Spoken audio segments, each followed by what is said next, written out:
en esta mañana acerca del llamado de Dios. Yo quería que te voy a compartir, no sea simplemente un sermón más, un mensaje más, sino que sea como una piraña.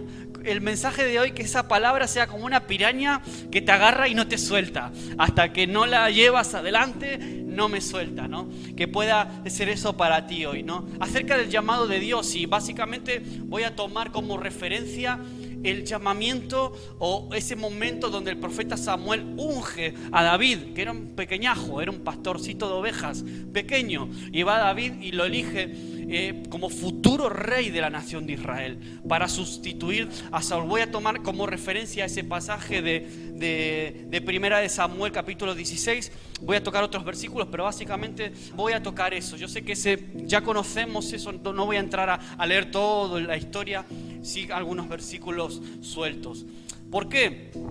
Porque lo cantábamos hace un rato también. Tú y yo tenemos un llamado, lo decía hace un ratito. Tú y yo tenemos un llamado global, general, como iglesia. ¿Qué es? Lo cantábamos antes. Somos el pueblo de Dios, hemos sido llamados, apartados, ¿para qué? Para anunciar las buenas noticias del Evangelio, para anunciar que hay esperanza en medio de tantas malas noticias que vemos. Encendemos el telediario, vemos informe semanal y no vemos más que malas noticias. Pues nosotros tenemos una buena noticia para dar, para traer a las personas. Un Dios que quiere no solo restaurarte, no solo sanarte, sino darte un propósito y un futuro, un proyecto de vida diferente, una vida eterna junto con Él, traerte paz en medio de las circunstancias que vamos viviendo en la vida. Hemos sido llamados por Cristo mismo. Vale, Jesús dice, ven y sígueme, deja tu vida y da tu vida por mí, ven y te haré, ¿qué? ¿Un pescador de qué? Un pescador de hombres y mujeres, está queriendo decir, ¿no? Un pescador de hombres, ¿sí? Todos tenemos un llamado global, un llamado único para toda la iglesia, que somos, ¿qué? Pescadores de hombres, pescadores de almas. Nosotros somos llamados a eso, a anunciar las virtudes de aquel que nos rescató primero a nosotros, que nos llamó a nosotros de las tinieblas, nos trajo a su luz admirable. Entonces, si eres cristiano, has sido llamado por Cristo. Todos estamos de acuerdo de eso. Tú has sido llamado, yo también, todos como iglesia hemos sido llamados por Cristo con una misión, que es esa la que te acabo de compartir. Entonces, luego cada uno de nosotros, y también voy a hablar un poquito de eso brevemente, no quiero ser muy largo hoy, tenemos llamados individuales. No todos hacemos lo mismo, no todos somos iguales, no todos tenemos los mismos talentos, no todos tenemos los mismos dones, sino que tenemos un llamado global como congregación, como iglesia, como cuerpo de Cristo, pero a la vez tenemos diferentes llamados individuales cada uno de nosotros. Vamos a hablar también un poquito acerca de eso. Vamos a 1 Samuel capítulo 16. Vamos a ver qué sucedió con David, cómo fue el llamamiento de David y cómo podemos aplicar eso y qué podemos rescatar para nosotros hoy en esta mañana. 1 Samuel capítulo 16 versículo 13. Vamos a leer el 13 y el 14. Este es uno de los versículos más tristes para mí de toda la Biblia. Un versículo muy triste. A la vez tiene algo poderoso por detrás, pero es triste también. ¿Por qué? Mira lo que dice. Dice, y Samuel, profeta Samuel, tomó el cuerno de aceite, un cuerno lleno de aceite que se utilizaba para ungir a los reyes. Dice, y lo ungió a David en medio de sus hermanos. Después de llegar el profeta Samuel y ver a todos los hermanos que le presentó el padre Isaí, él se queda con el más pequeño, manda a llamar al pastor de ovejas, porque era él el que Dios había escogido para ser futuro rey. Entonces dice que ungió en medio de sus hermanos, se le echó el aceite en la cabeza, chorreando el aceite.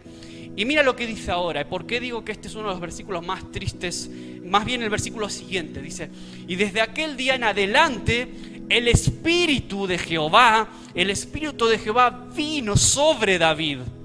Es decir, el profeta Samuel llega y dice, bueno, pues lo he encontrado. Y desde aquel día en adelante, desde el momento en donde el profeta Samuel echa ese aceite de la unción que representaba la unción de Dios sobre la vida de David, desde ese momento David no fue el mismo. David cambió, David fue diferente, porque vino el Espíritu. Mira lo que dice el 14, este es el que te quiero dejar también. El Espíritu de Jehová, ¿qué pasó? ¿Qué dice? Dice que vino sobre David y dice que se apartó de Saúl y le atormentaba a Saúl luego un espíritu malo de parte de Jehová. O sea, el espíritu viene sobre David, ese mismo espíritu abandona a Saúl. Por eso digo que es uno de los versículos más tristes de toda la Biblia, porque nos muestra de que la unción de Dios se puede perder. Si Dios nos aparta con una misión, pero no somos dignos de esa misión, o nuestro carácter empaña o estropea lo que Dios quiere hacer en nosotros. Cuando alguien era ungido en el Antiguo Testamento, eso era un signo de llamado y de autoridad. Lógicamente, elegían a un rey, estaban simbolizando una autoridad, un llamado, también para hacer algo. Le damos la autoridad a David, le damos la autoridad para ser futuro rey de nuestra nación. Es decir, David recibió algo y Saúl perdió algo. Los dos tenían un llamado muy similar, tenían el mismo llamado. Tenían un llamado, uno gana la unción y el otro la pierde la unción. Ahora los dos fueron llamados en un momento por Dios. Saúl fue llamado, pero lo perdió por su egoísmo, por su falta de lealtad, por su falta de obediencia, por tener un carácter desordenado, poco sumiso a Dios, poco sumiso a lo que Dios mandaba en momentos determinados. Por eso quiero dejarte esto en tu mente, que la unción no es un título. La unción viene con poder y con influencia espiritual. Eso fue lo que le sucedió a Saúl. Y leía hace unos días acerca de esto una frase que me llamó mucho la atención. Dice: la unción sin carácter te mata. La unción sin carácter te mata. El carácter que tú tienes, mi carácter, tu carácter, puede ser tu amigo para llevar adelante la misión de Dios, o puede ser tu peor enemigo. Y seguro que tú has conocido hombres de Dios con carácter complicado, o personas que a lo mejor no son predicadores, evangelistas ni nada de eso, pero son creyentes que tú ves una unción tremenda de parte de Dios, pero luego ves un carácter que no acompaña eso. Carácter complicado, personas que tienen carácter difíciles, honestamente. Y yo creo que en mayor o menor medida todos peleamos con eso.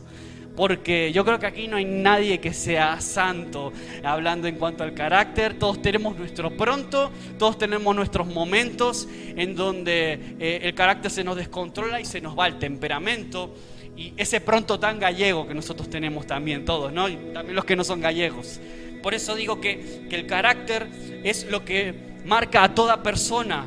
Habla de tu personalidad, de cómo te comportas, de cómo sientes, cómo hablas, cómo actúas. Eso tiene mucho que ver con tu carácter, cómo nos enfrentamos la vida. Ahora, el carácter se aprende por la experiencia. Y esto, te quiero dejar esto, que es una buena noticia para ti hoy. Porque hay personas que dicen: yo soy así, yo es que no puedo cambiar. Y el que no le guste como soy, que se vaya. Tú escuchaste a esas personas hablar así, con esa actitud de que, mira, yo soy así y no voy a cambiar, olvídate.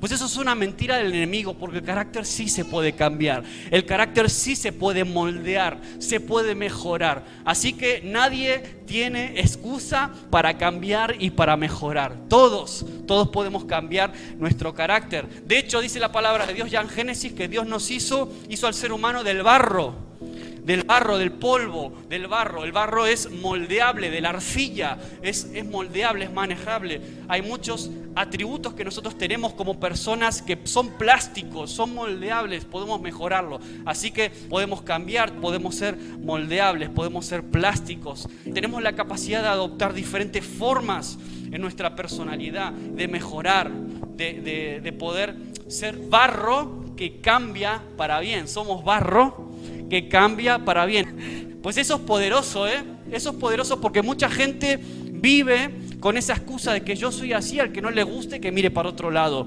Y mira, eso en el mundo está muy bien, pero en la iglesia eso no vale. En la iglesia todos estamos para mejorar, para ser mejor, para que Dios pueda moldear ese carácter que tenemos a veces indomable, y todos somos llamados a tener un carácter cada vez más parecido al de Cristo.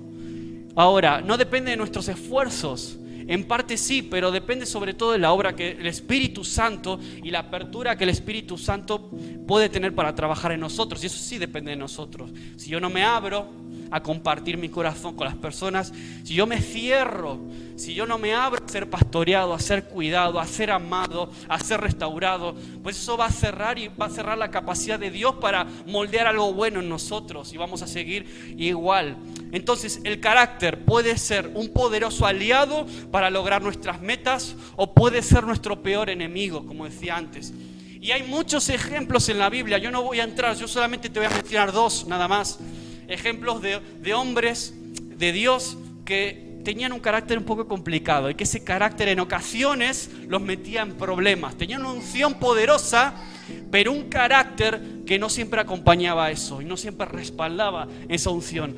El primer caso que me viene en el Nuevo Testamento es el apóstol Pablo, el mismísimo apóstol Pablo, el gran misionero de la iglesia. El gran apóstol Pablo llegaba a decir: no hago lo que quiero hacer, lo que no quiero hacer eso hago, y lo que debo hacer eso no lo hago, decía en Romanos 7:19. Pero sin embargo él no se conformaba con eso, sino que él luchaba contra su propia carne, contra su propio carácter, su propia forma de ser. De hecho algunos estudiosos, cuando hablan de ese famoso aguijón en la carne, algunos piensan que no se debía a una dolencia física. Algunos creen que se debía a un problema de carácter, más bien, un problema fuerte de su carácter.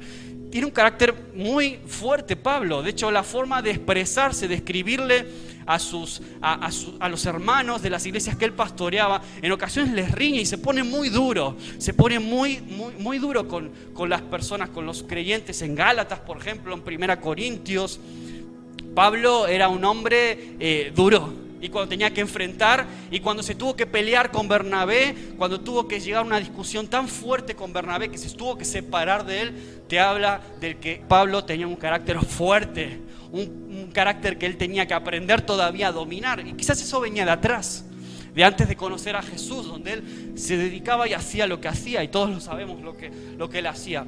Dejando al apóstol Pablo, yéndonos al Antiguo Testamento, un ejemplo de un carácter traicionero también, que echó por tierra un llamado de Dios y una unción de Dios poderosa sobre alguien, fue sobre Sansón. Sansón mismo había sido apartado por Dios, consagrado a Dios. Él tenía una serie de normas que cumplir delante de Dios para no perder esa unción, ese llamado que tenía de su parte. Pero sin embargo su comportamiento inmoral, su falta de disciplina y su pasión sin medidas o desmedida en este caso por las mujeres, y encima las mujeres del pueblo enemigo, era lo que lo llevó a él a su perdición. Fue su perdición. Un hombre ungido, apartado, con una fuerza física sobrehumana, un llamamiento específico. Él tenía que ser el líder de una nación como Israel, un verdadero juez, y sin embargo echó por tierra todo eso por culpa de un mal carácter. Entonces, ¿se puede tener unción? Sí, pero si no tenemos un carácter que soporte y que acompañe eso, puede convertirse en tu peor enemigo. ¿Alguien me sigue? ¿Tiene sentido lo que estoy diciendo? ¿Alguien está peleando con su carácter a día de hoy? Yo reconozco que sí. Yo te reconozco que soy barro y necesito ser todavía muy moldeado por el Señor. Y probablemente es un proceso que dura toda la vida. Toda la vida seguimos luchando con áreas o aspectos de nuestra forma de ser, de nuestro carácter, que Dios todavía tiene que trabajar y traer humildad y traer bajar los decibelios en muchas ocasiones. Entonces, volviendo a David, volvemos otra vez a David, al llamamiento, a ese momento de la unción. Y yo quería hablarte rápidamente de 4 fases del llamado de Dios.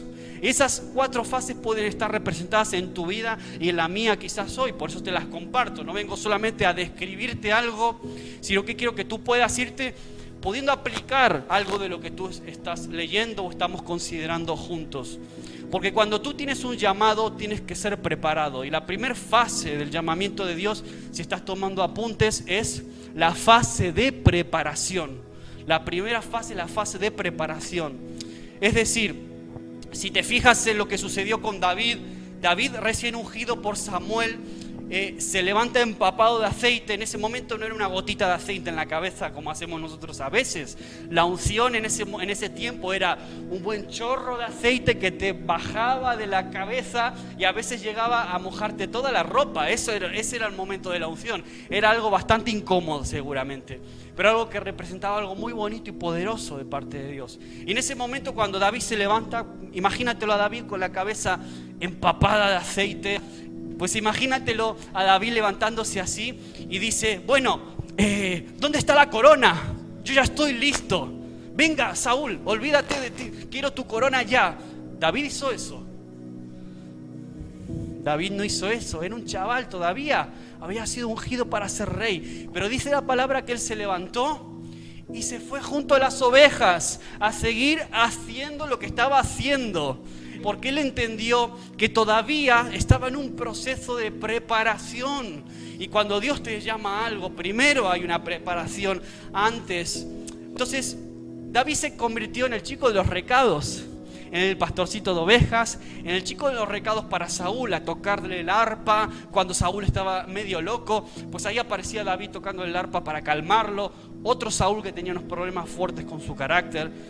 Ese es el ejemplo de una persona que también echa por tierra un llamado de Dios por culpa de un mal carácter, un carácter muy, muy fuerte.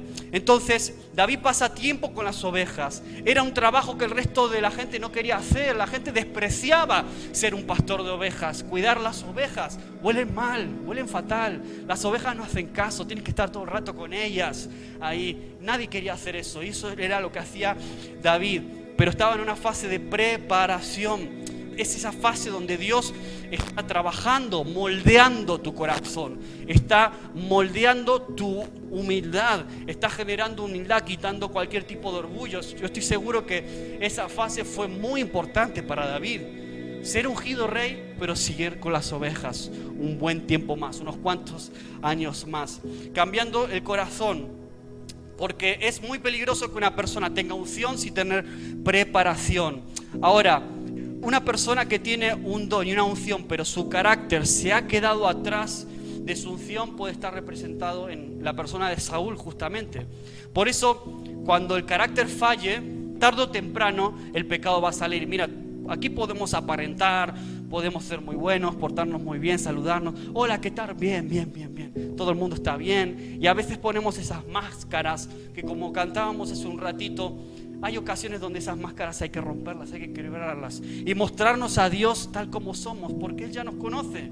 Yo no necesito máscaras. Tú has partido mis caretas. Solo en ti mi alma está quieta. Me habla de un Dios que me conoce en lo íntimo. No tengo que aparentar nada delante de Él.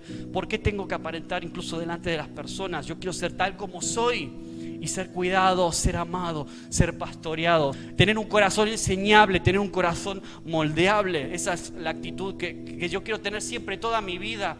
Entonces, hablando un poco de mí, de mi testimonio, hoy Rosy contaba su testimonio de cómo Dios está tratando en esta fase de su vida con ella, una fase nueva, una etapa nueva, y Dios está tratando en su corazón. Seguramente Dios está tratando conmigo, con Romina, en cuanto a todo este proceso con Sofía. Nos ha llevado a hacer unos cambios en nuestra forma, en nuestro estilo de vida, en nuestra forma de vivir, y seguimos orando por una sanidad. Pero yo no tengo ninguna duda que esta es nuestra fase de preparación particular. Este es nuestro trato de Dios. Es la forma en la que Dios tiene que tratar conmigo. A lo mejor contigo trata de otra forma.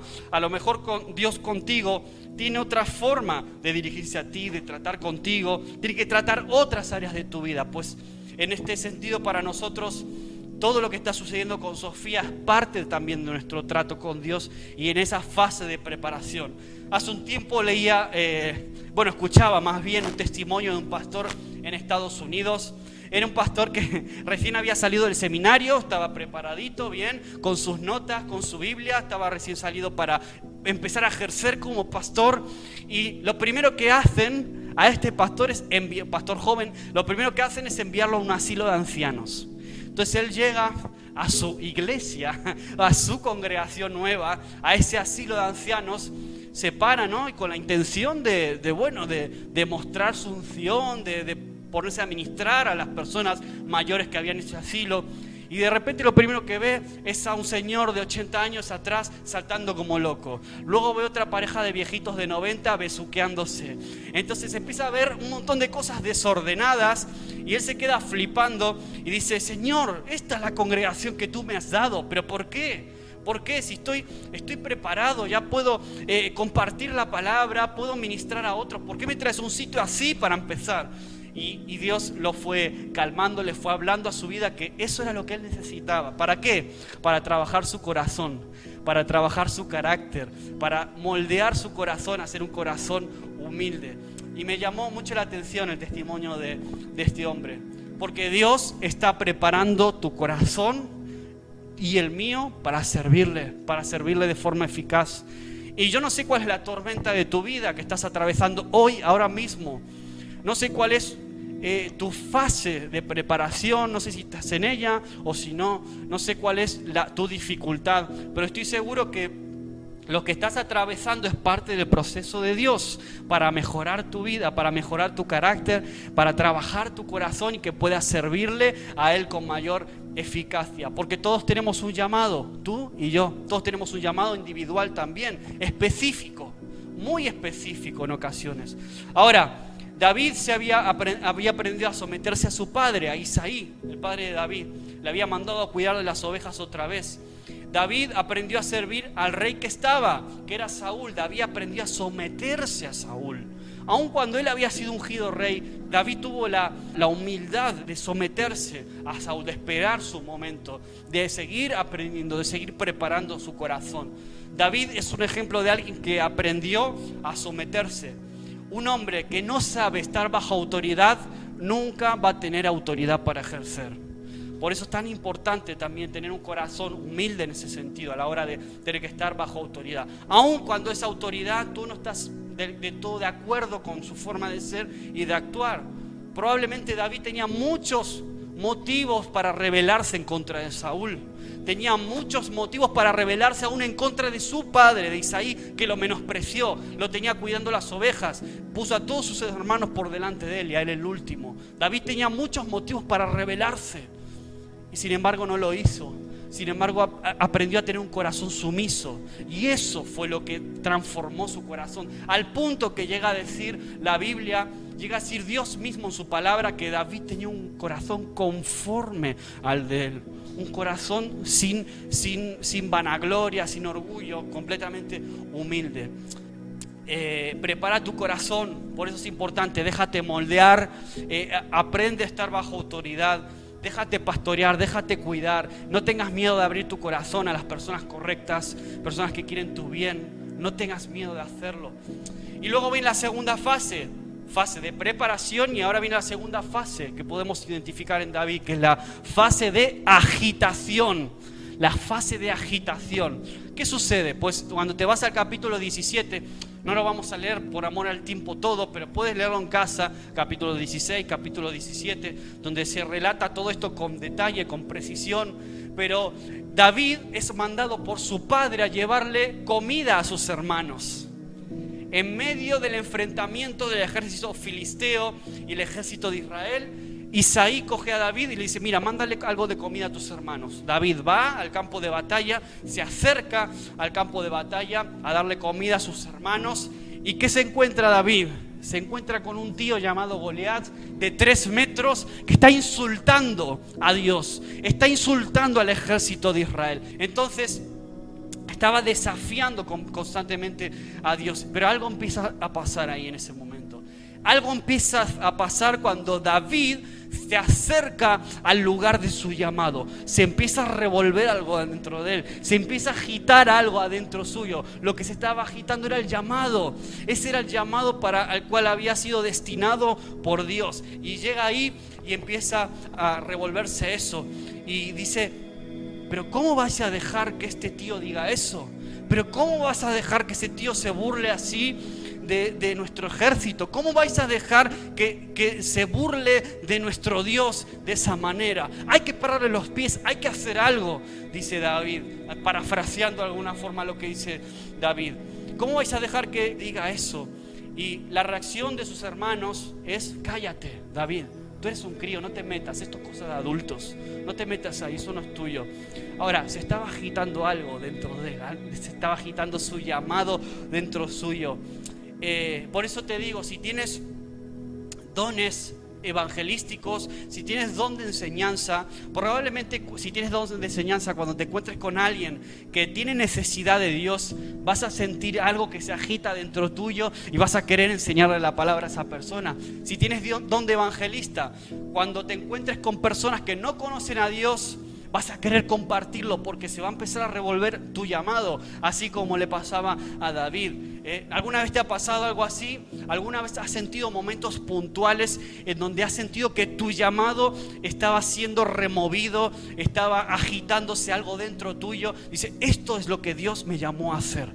Esto es la mejor manera que tengo de servir a Dios. ¿A alguien le ha pasado algo así? ¿Puedes identificar quizás en tu vida un momento de esos?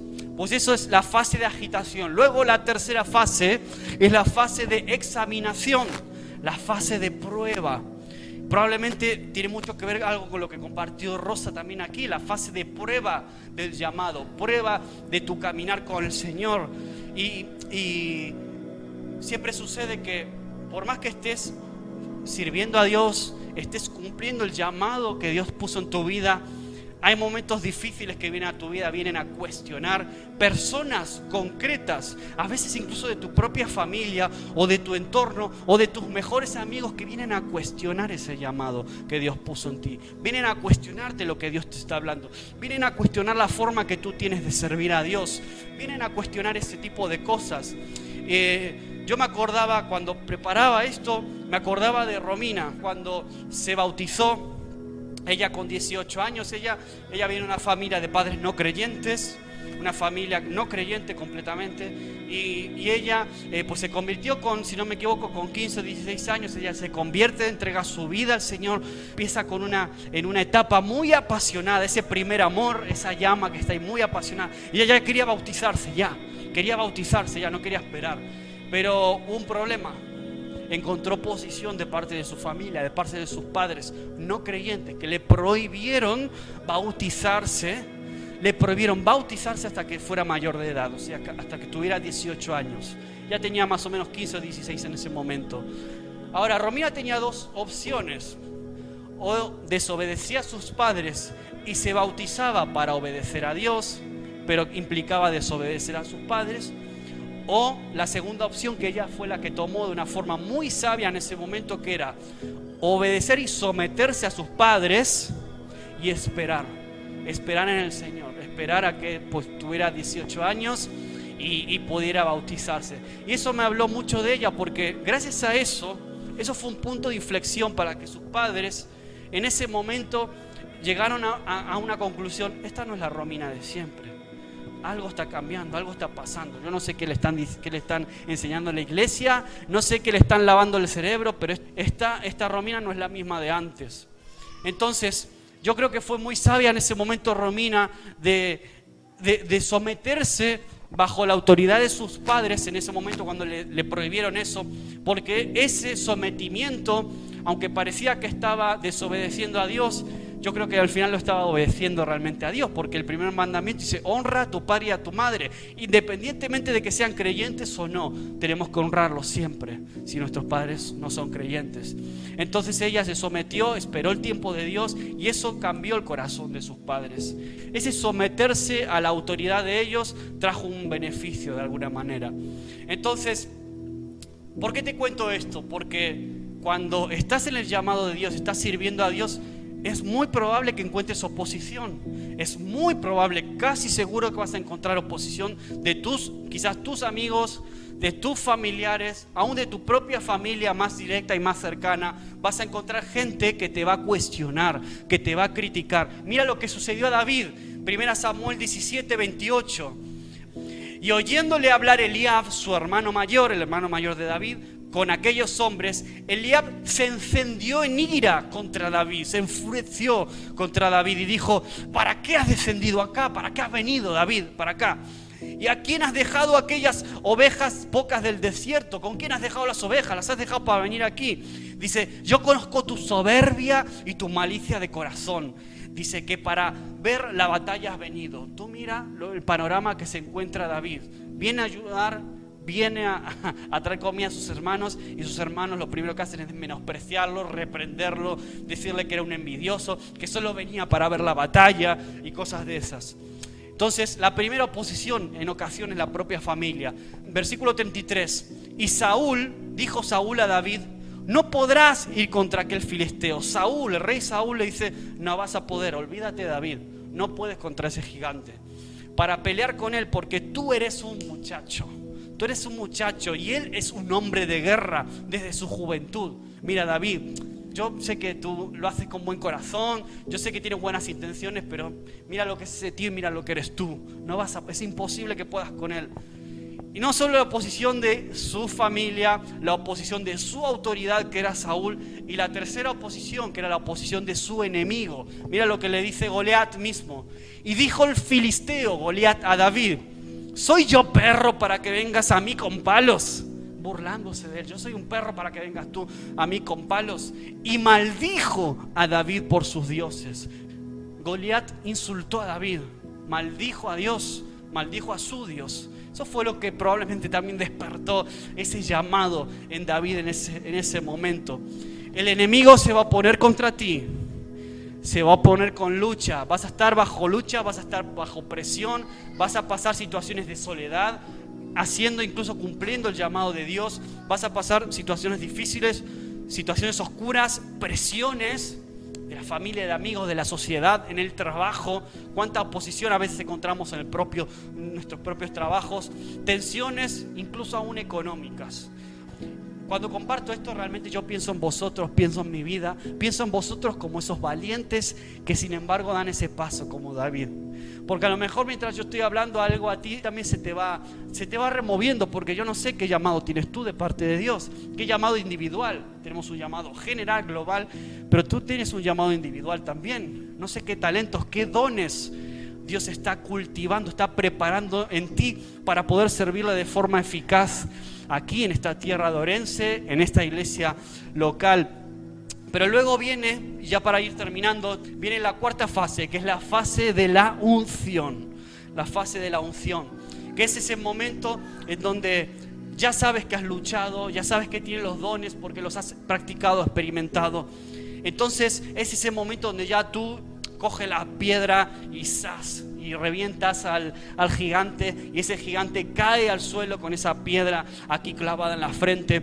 Es ese momento donde tú ante la posibilidad de fracaso tú te vuelves valiente para con Dios, te levantas en fe y tú dices, nada es imposible para Dios. Aunque sea un gigante, aunque ese problema sea enorme para mí y me venga grande, yo sé que en Cristo puedo hacerlo. Yo sé que no hay nada imposible para Dios. Entonces ahí es cuando tú no tienes ningún problema en levantarte y orar por un familiar que está enfermo, como hicimos hace un ratito aquí cuando empezamos, orando los unos por los otros.